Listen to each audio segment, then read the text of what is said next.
Okay, yeah. So, welcome to our channel uh and welcome to Engineer Jeremy Tutorials. So, today pag-uusapan natin is all about time rates. So, ang time rates kasi, so when we say time rates, we are considering a very small change pagdating sa when a particle nagmo-move, and i-consider natin yung very minimal na point in which nagkaroon siya ng movement. Kasi 'di ba, for example, let's draw. Okay, so example, let's this one. This one.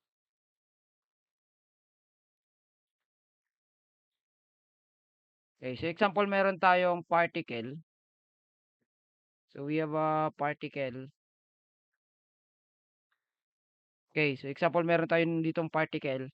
So in that particle moves along a certain path. So 'di ba, nagmo-move yung particle na nagmo-move yung particle na yon. So let's consider this path nung particle as our path S. Okay? So, yan yung path ng particle natin. As the particle moves from the initial point papunta dun sa last point nung particle natin. Now, kung papansinin natin at different point of time, for example, here, here, tsaka example dito. Okay, so at different point of time, mapapansin natin na yung kanyang direction and speed is magkakaiba. So, 'di ba, ito pababa.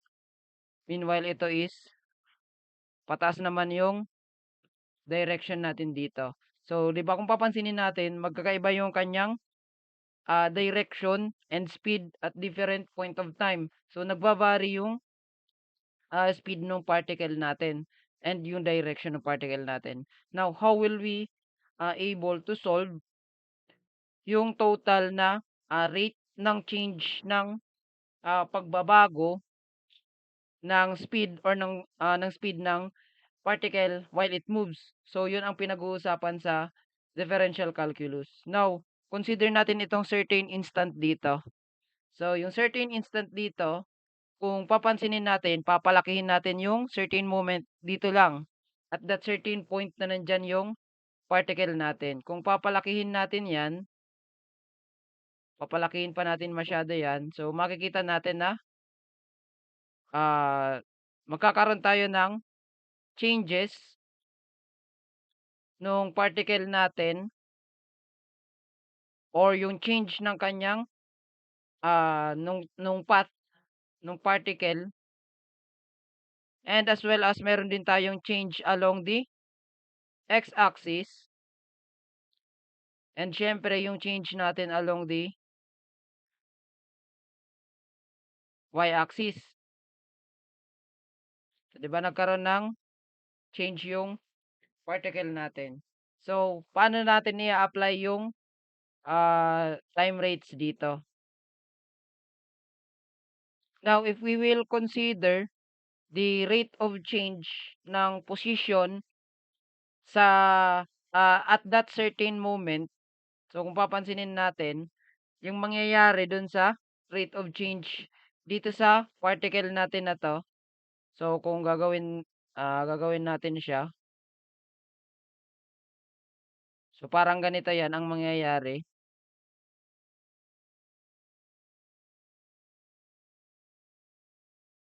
Okay. So, along here is nagkaroon ng change dun sa path at that certain path yung pagbabago ng particle natin at that certain differential time, as well as nagkaroon din ng change in path dito and dito, diyan sa part na 'yan. Now itong tatlong 'to, ang tatlo na 'yan tinatawag natin siya as instantaneous velocities. So 'yan, yung mga 'yan, tinatawag natin sila as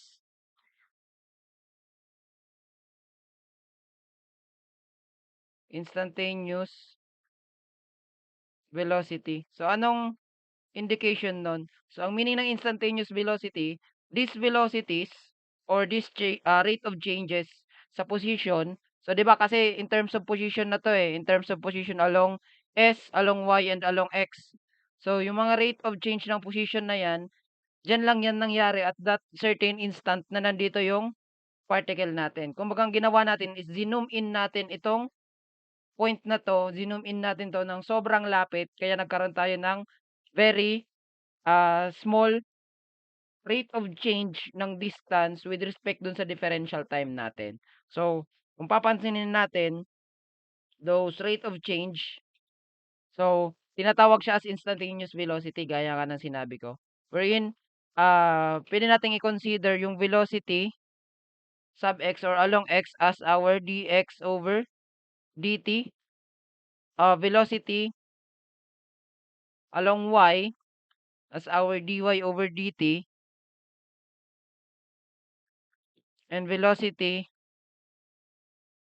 or the rate of change dun sa path as our ds over dt. So, velocity siya kasi kung papansinin natin, 'di ba, ito is distance. Distance na trinavel yan along x tapos ito is in terms of differential time natin. So, instantaneous kasi that certain instant diyan lang nangyari yung, pag-change ng distance nung, particle with respect to the differential time na kinonsider natin or a very small strip nung time na kinonsider natin. Now, as you can see, hindi natin pwedeng i-generalize itong mga instantaneous velocities sa different points na yan kasi gaya nga ng, sinabi natin at different points merong iba-ibang speed, merong iba-ibang velocity yung, particle natin. So, hindi natin pwedeng i-generalize na yung mga instantaneous velocities na 'to pare-parehas sa all throughout the path, okay. So, kasi ang mangyayari diyan, sa dito sa certain point na 'to or sa certain part na 'to, iba yung instantaneous velocity natin. So, kaya nagkakaroon tayo ng differentials pagdating dito with respect to the differential of time. So, ang, rate of change ng, pagdating sa time rates, hindi lang siya applicable sa ganitong nagche-change ang position. So, applicable din siya in terms of the rate of change ng area ng, two-dimensional plane figures natin, okay, ng mga plane figures sa pagbabago ng area as well as the rate of change ng volume with respect to time ng mga solid figures natin or yung mga three-dimensional objects. So, yun yung mga susunod na i-discuss natin after this one. So, ito na muna ang, iko-consider natin pagdating dito sa time rates and magkakaroon tayo ng illustrative example pagdating dito sa rate of change ng position.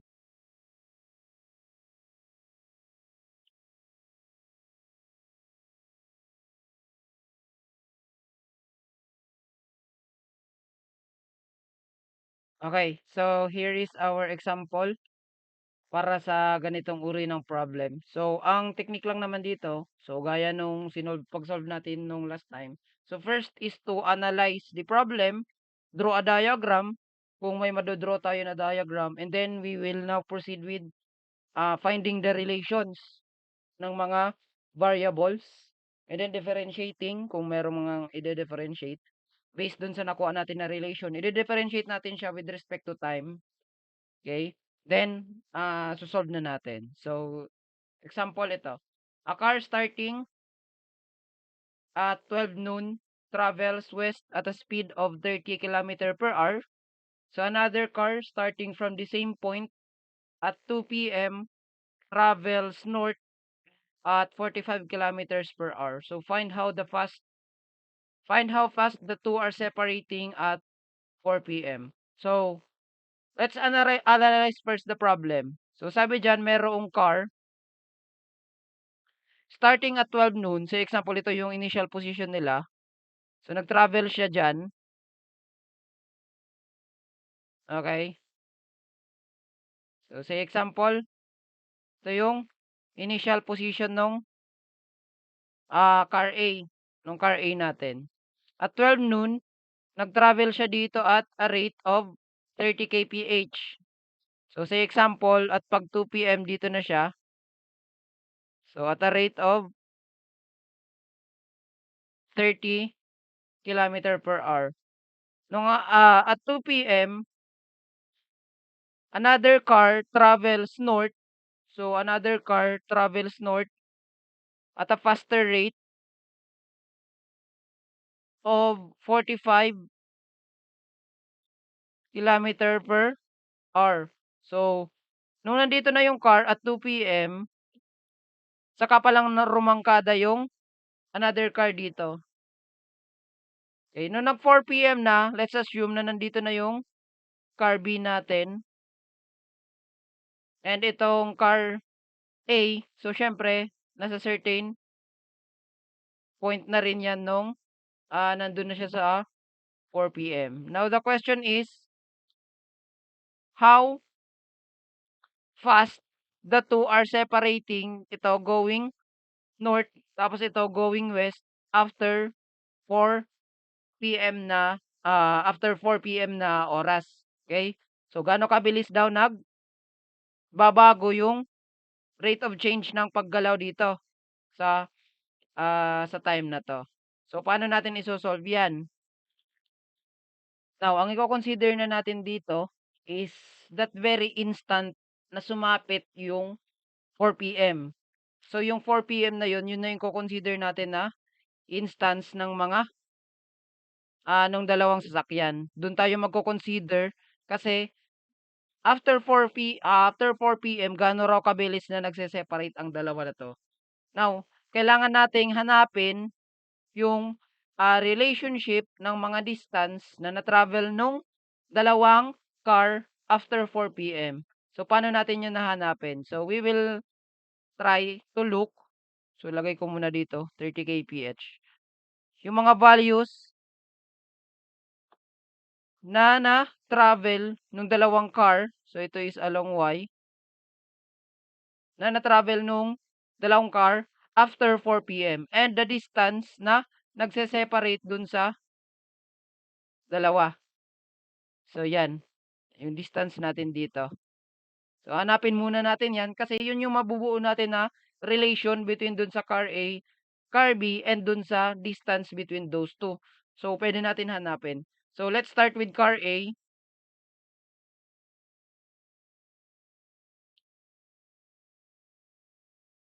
At 4 p.m. So, we all know that the velocity is equal to distance over time, di ba? So, at that very instant, yung velocity ng car A, pagdating dito sa part na to, sabi natin still constant yun at 30 kilometer per hour. So, constant at 30 kph is equals to x. Yun yung hinahanap natin na distance all over time.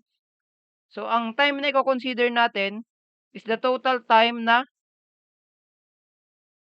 travel nung car A from the initial point hanggang dun sa dumating yung 4 p.m. So, meaning this is 4 hours. Yung time natin dyan, 4 hours. Kasi start na nag-travel yung car A from 12 noon until 4 p.m. Kaya 4 hours yung consider natin. So, cross-multiply lang yan. X is equals to 30 times 4. So, 120 kilometers. Okay? So, consider naman natin yung car B at 4 p.m. So, yung velocity naman nung B is equals to Y over T. So, consider rin natin yung distance along Y or papunta dun sa north. And yung time na kinover nung car B.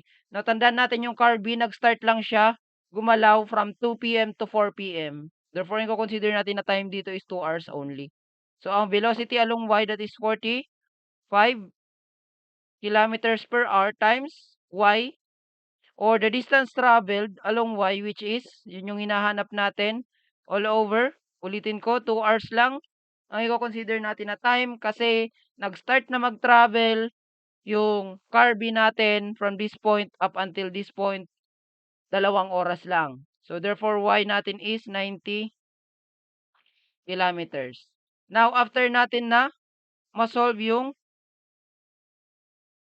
X, Y, So, pwede na natin kunin yung value ng S using yung relation sa Pythagorean theorem. So, 'di ba? S squared is equals to x squared plus y squared. So, S is equal to square root of, so x natin is 120 squared plus y is 90 squared. We can now use our calculator dito. Square root of 120 squared plus 90 squared. So, that is 150. So, the distance traveled, or the distance between the two cars at 4 p.m., 150 kilometers na yung distance nila.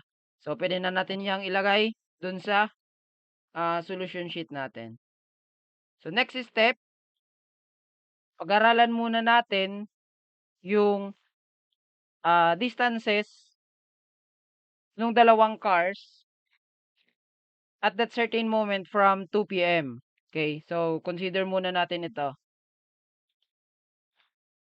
Say example ito.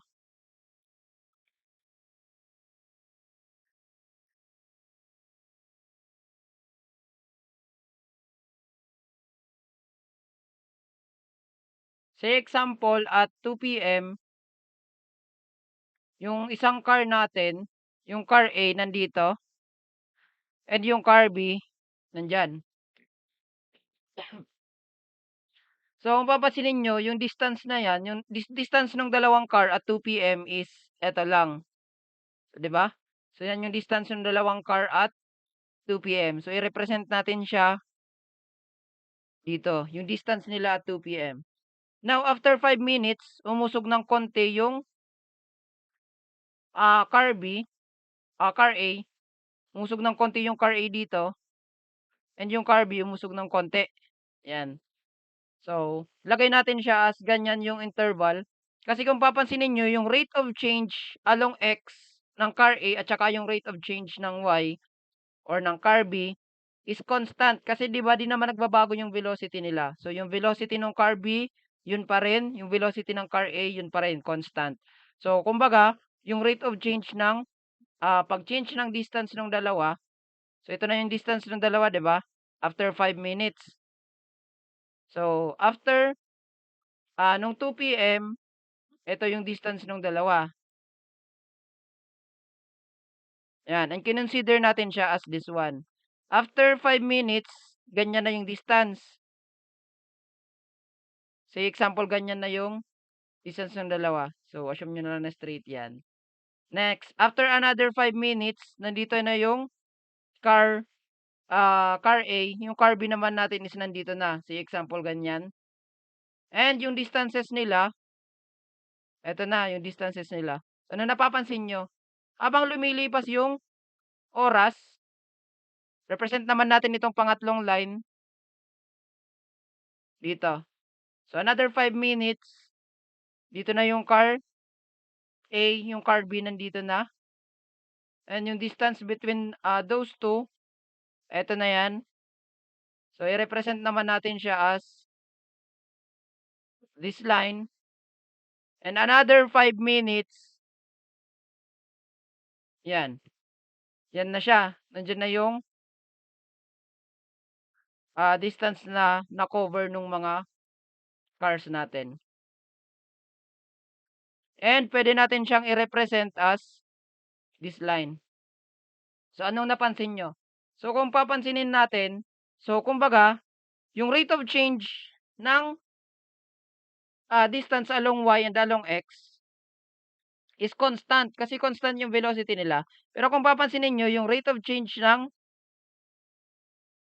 velocities or ng distance between the two cars, nag-iiba-iba. So, nagbabary yung rate of change ng mga distance ng dalawang car. So, dyan papasok yung differential calculus natin. Okay? So, dito papasok yung differential calculus. Consider na natin yung pagdating ng 4 p.m. Kaya alisin na natin itong mga distances nila at that certain point. Consider natin yung nung dumating na yung 4 p.m. which is eto na yung distance nung dalawa. Okay? So, yan na yung distance nung dalawang car natin. So, consider natin. So, we all know, kanina, na-solve natin na yung value dito along x is, ilan yun? 120 kilometers here. So, meanwhile, yung nandito, at 4 p.m., 90 kilometer yung na-travel. And at 4 p.m., yung distance between those two is 150 kilometer. Now, sa relation ng mga yan, hahanapin natin yung relationship ng mga to para makapag-form tayo ng equation. So, we all know that this is a right triangle. Diba? Right triangle yan. Now, i-drawing din natin dito sa kabila yung velocity equation natin.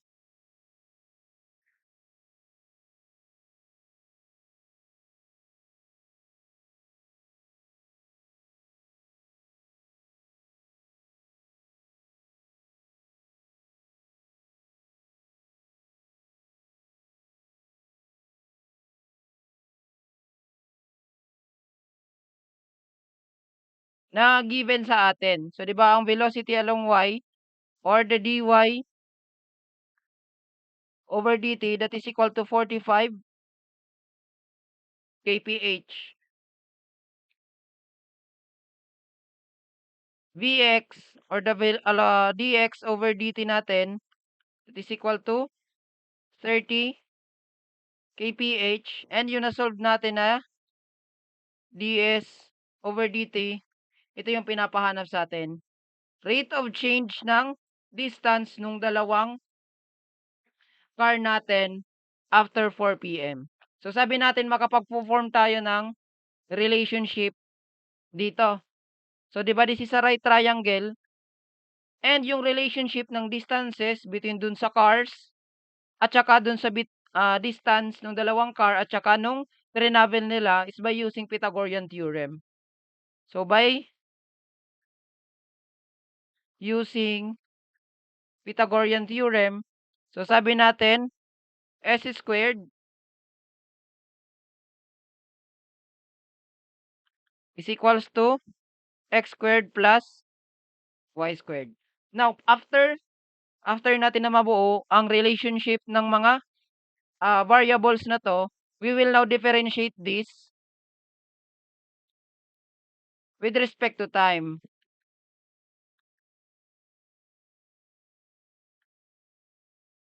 Time. Okay, di-differentiate natin to. So, kumbaga magiging implicit differentiation to. So, anong derivative ng s squared? That is equal to 2s times ds over dt or siya na yung change nung distance between dun sa dalawang car natin at certain time after 4 p.m. Okay? So, implicit differentiation. So, next ito, x squared. So, derivative naman niya is 2x times, di ba, this is by chain rule. So, 2x dx over dt or with respect to time plus, same with this one, 2y times dx over dt. Okay? So, yan na. Now, pwede muna natin i-divide lahat by 2 para ma-cancel out yung 2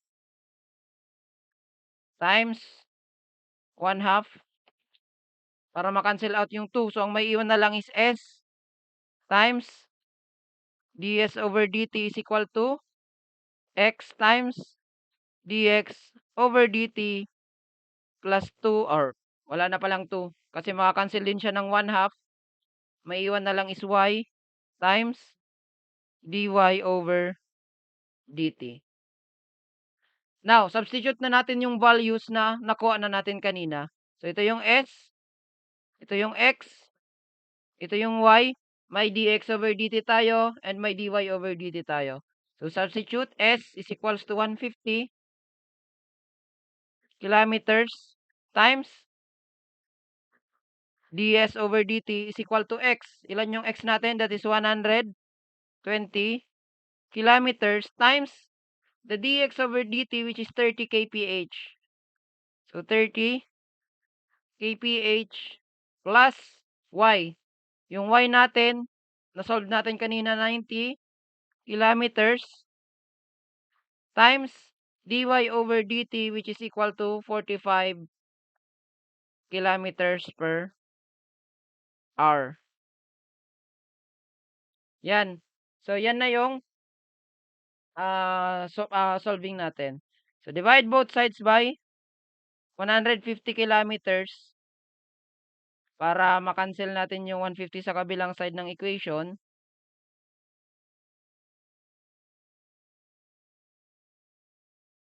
So, maka-cancel yung mga kilometer na unit dyan. May iwan na lang dyan is naka kph. So, the rate of change ng distance ng dalawang car, ds over dt, naka kph na yan. Maka-cancel out yan. So, use our calculator. So, 120 times 30 plus 90 times 45 all over 150, that is equal to 51 kilometer per hour. Or the rate ng change ng pagbabago ng distance between those two cars, that is equal to 51 kilometer per hour. So that's how we solve yung mga problem natin with regards sa time rates. So thank you for listening. May susunod na example pa tayo sa next video natin. So kindly stay tuned up for more tutorials dito sa ating channel. So thank you.